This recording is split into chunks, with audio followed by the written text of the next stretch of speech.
All About Dinosaurs by Roy Chapman Andrews. Illustrated by Thomas W. Voter. Narrated by Anita Saran. Chapter 4. Hunting Dinosaurs with a Whisk Broom.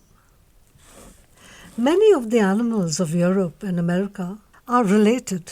Some are as close as first cousins.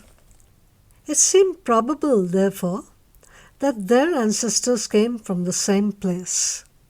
That place might well be Asia, because it lies between Europe and America. But before 1912, very little was known of the fossil history of Central Asia. It was time to find out something about it. So, in 1922, I organized an expedition to go to the Great Plateau of Mongolia. As you can imagine, a desert is the best place in which to hunt fossils. That is because it has little vegetation to cover the top of the ground. The greatest desert in Asia is the Gobi. It stretches east and west through the center of Mongolia for 2,000 miles. A thirsty land, a land of desolation. Bitterly cold in winter, burning hot in summer. A gravel desert with only stunted sagebrush, clumps of wild-like grass, and thorny bushes. Gazelles, wild asses, and wolves ranged the marching sands. Mongols, some of whom had never seen a white man, were the only people. Few explorers had been there, and they brought back tales of thirst, cold, and hunger. I believed the desert could be conquered with automobiles, which would give fast transportation. We could work in the summer and return before winter. Others thought we were crazy to take motor cars on such an exploration. Only camels had been used in that country. No fossils ever had been found in the Gobi, except one rhinoceros tooth. It was a great gamble, but that made it more interesting. So, with some of the world's best scientists, we went to the Gobi. We had 40 men, 8 motor cars, and 150 camels to carry gasoline and supplies. It was the biggest land scientific expedition ever to leave the United States. We were not only hunting fossils. Part of our program was to collect the living birds, animals, and plants and to map the country. We started from the little frontier town of Kalgan, north of Peking, China. Kalgan is at the edge of the Great Mongolian Plateau.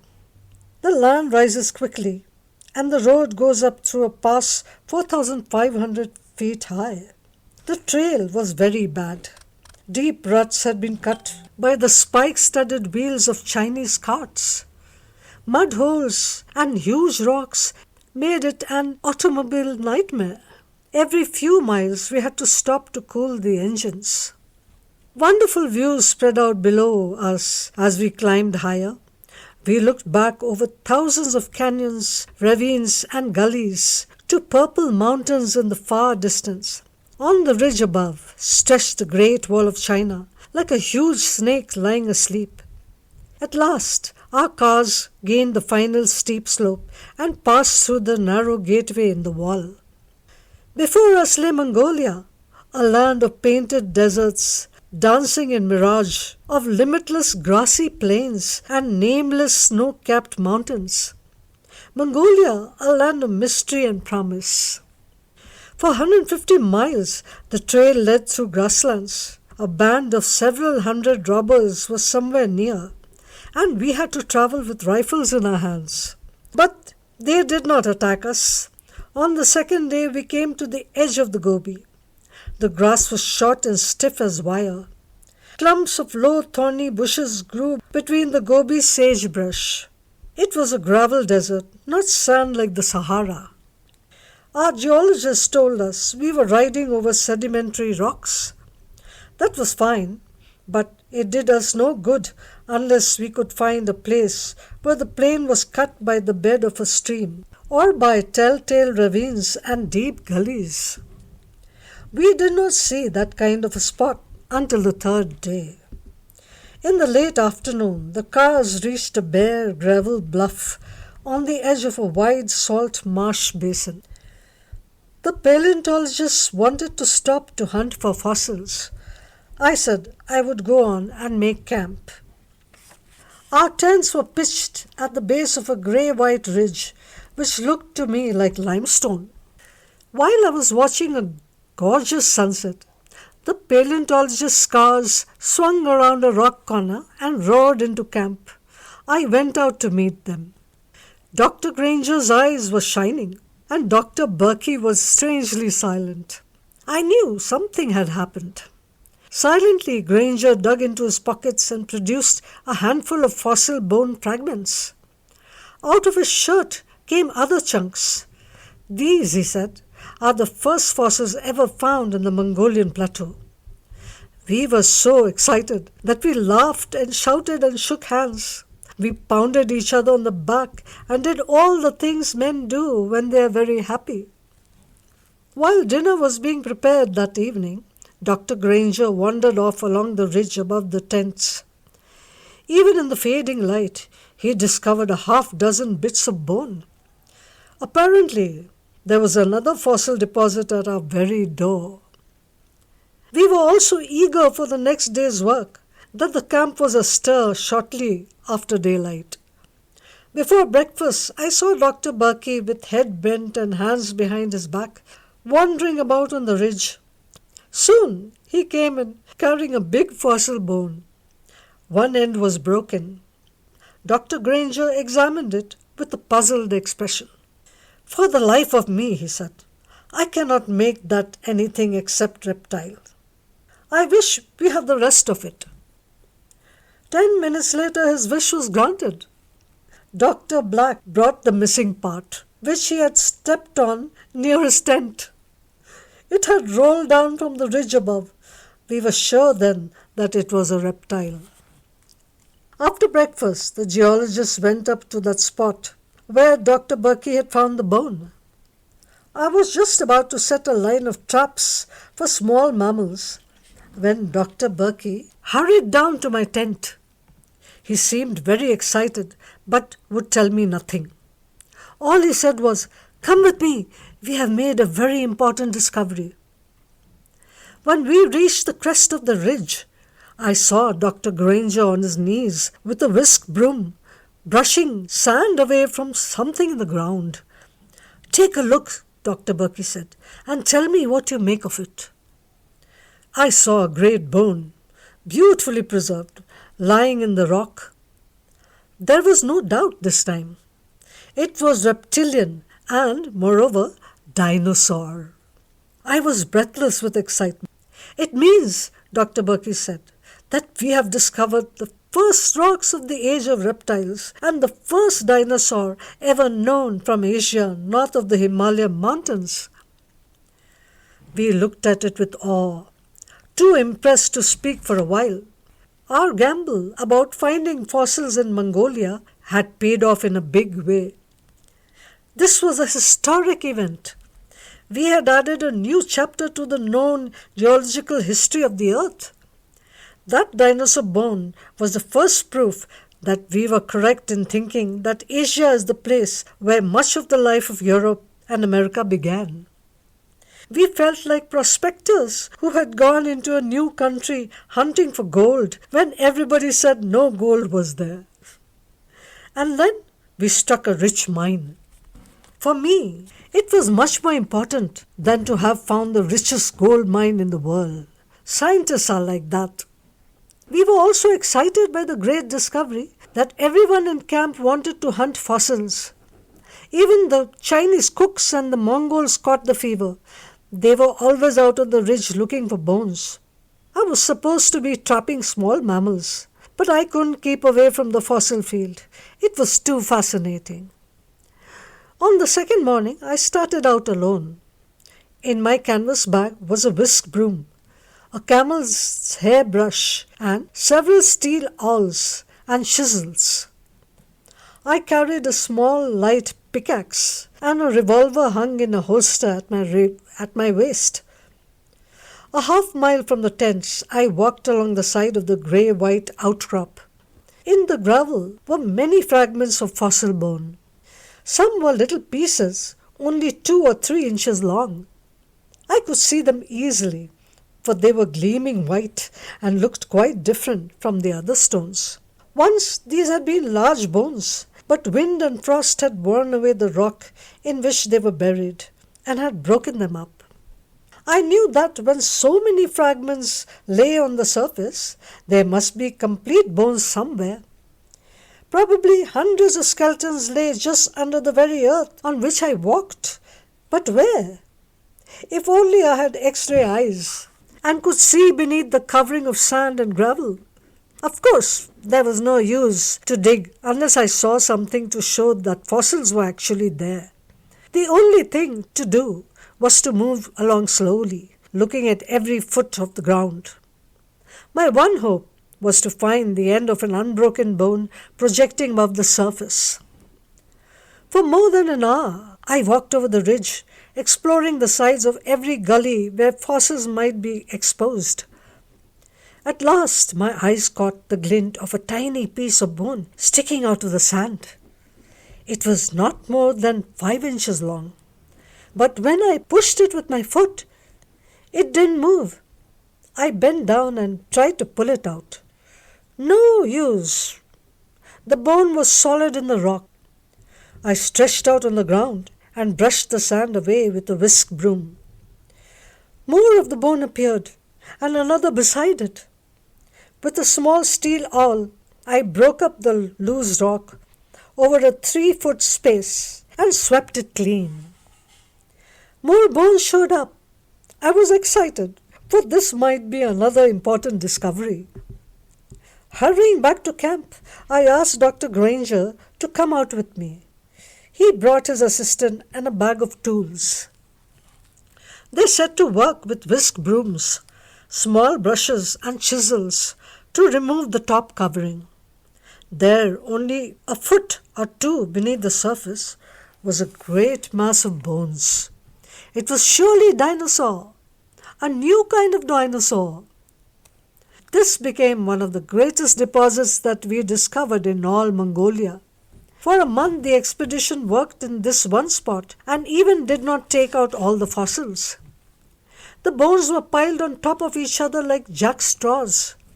Perhaps we would uncover the end of a leg bone, only to find that it ran under another bone, which must be removed before the first could be touched. Our geologists made a study of the place and told us that 70 or 80 million years ago, in the age of reptiles, this area had been a great lake. The way the bones were jumbled together showed that they must have been swept into a backwater or whirlpool. When the dinosaurs died, their bodies were carried into this whirlpool and came to rest. Then the flesh dropped off and the bones sank into the soft mud. After many, many years, they were petrified or changed to stone. Along the shores of the lake, there must have been much vegetation. We know this because many of the bones were those of a duck-billed dinosaur, which could eat only soft plants. It had a great flattened mouth, just like the bill of a duck. He was a big fellow, 30 or 40 feet long, and walked on his hind legs. His jaws had a great many small, weak teeth that could be used only for grinding up green stuff. These large reptiles couldn't fight or protect themselves from the fierce, flesh-eating or carnivorous dinosaurs that killed them for food. So, when a flesh-eater attacked them, they tried to get into deep water. Sometimes in the battle, both of them drowned. We are pretty sure this is what happened because the bones of flesh-eaters were all mixed up with the skeletons of duckbills. One day, while the work of taking out the fossils went on, I sat on a ridge above the quarry, and I thought of what this country must have been like 70 million years ago, back in the age of reptiles. The climate was warm and humid then. There was much rain. A thick jungle of palm and fig trees and other tropical plants rolled away in waves of green. Countless dinosaurs swarmed over the land and splashed in the waters of the lake. Today that nightmare world is gone. Only wolves and white-tailed gazelles trot across the plains. Mongols in yellow robes or gowns of flaming red ride toward the white-walled temple in the basin. The edges of a bitter salt marsh mark the lake where water once lapped against the ridge upon which I sat. Now there was no lush tropical vegetation. Instead, I could see only hummocks of sand, crowned with thorny plants. It was a desolate place, parched and blistering, under the summer's sun. In the winter, it was a frozen waste swept by icy gales from the Arctic Ocean. But because the country was dry and wind-blown, we could find fossils. No grass or trees protected the soil from wind and weather. Gradually, bit by bit, the top surface had been worn away, exposing the bones that lay buried underneath. The softer rocks were cut into ravines and gullies, giving a cross-section of the ground many feet deep. People speak of digging for fossils, but as a rule, very little digging is done. Sometimes a large specimen is found in the face of a bank. Then it may be necessary to scrape away the surface with a shovel to get down to the fossil itself. A dinosaur skeleton extends over a wide area, so a good deal of topsoil must be taken off by scrapers and even dynamite. But that is only with the big fellows. In removing smaller specimens, a shovel is used very little. The surrounding rock is chipped away with small steel instruments. The sediment is brushed off with whisk brooms and camel's hair brushes. As the bone is exposed, it is soaked with shellac. This hardens all the loose particles. Then pieces of soft, tough Japanese rice paper are worked into all the crevices. These are saturated with shellac and allowed to dry. After one side of the fossil has been exposed, strips of burlap soaked in flour paste are laid on. When this is dry, it forms a hard shell. Then the bone is turned over and bandaged on the other side. When the fossils reach the museum, the burlap cover is softened with water and stripped off. The bone is there, just as it was removed in the field. Fossil hunting is not all excitement. Sometimes a man will walk a whole day and find nothing at all, only chips of bone. Usually the weather is hot. The sun beats down unmercifully in that dry area. The scientist climbs up and down the face of cliffs or the sides of ravines. He is tired and thirsty, but he keeps at the job. Perhaps in the next few yards he may discover a great treasure. An expert collector has trained eyes. He can recognize the difference between fossil bone and ordinary rock when a long way off. Something in the color or shape gives the clue. At one place in the Gobi desert, Dr. Granger developed a new way to find fossils.